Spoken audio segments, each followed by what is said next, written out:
সম্মানিত সুধী, আজকে বাংলাদেশের প্রথম কদরের রাত।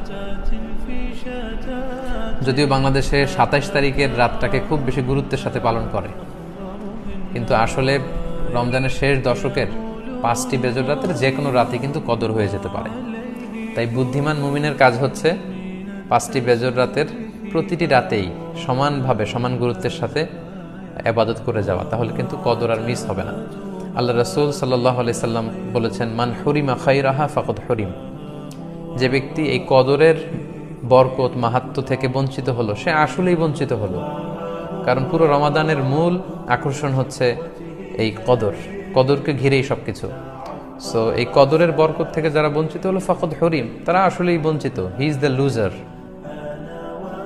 সে আসলেই বঞ্চিত। আমরা বঞ্চিত হতে চাই না, আমরা গেইনার হতে চাই, আমরা বারাকা রহমত হাসিল করে নিতে চাই।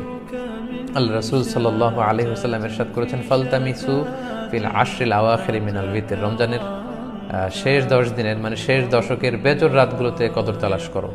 তার মানে বাংলাদেশে আজকে থেকে শুরু হয়ে গিয়েছে।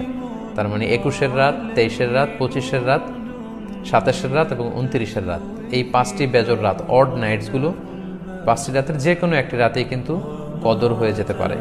এবং কালামুল্লাহ মাজিদে আল্লাহ তাআলা সূরাতুল কদর নামে একটি সূরাই নাজিল করেছেন, যেখানে আল্লাহ বলছেন, লাইলাতুল কদরি খায়রুম মিন আলফি শাহর। কদরের রাত 1000 মাসের চেয়ে সেরা। 1000 মাসে হয় 83 বছর 4 মাস। তার মানে আজ রাতে যদি আমরা ইবাদতের মধ্য দিয়ে এই রাত্রি কাটাতে পারি, তাহলে 83 বছর 4 মাস ইবাদত করলে যে পরিমাণে সওয়াব পাওয়া যাবে, আল্লাহ তাআলা ঠিক ওই পরিমাণে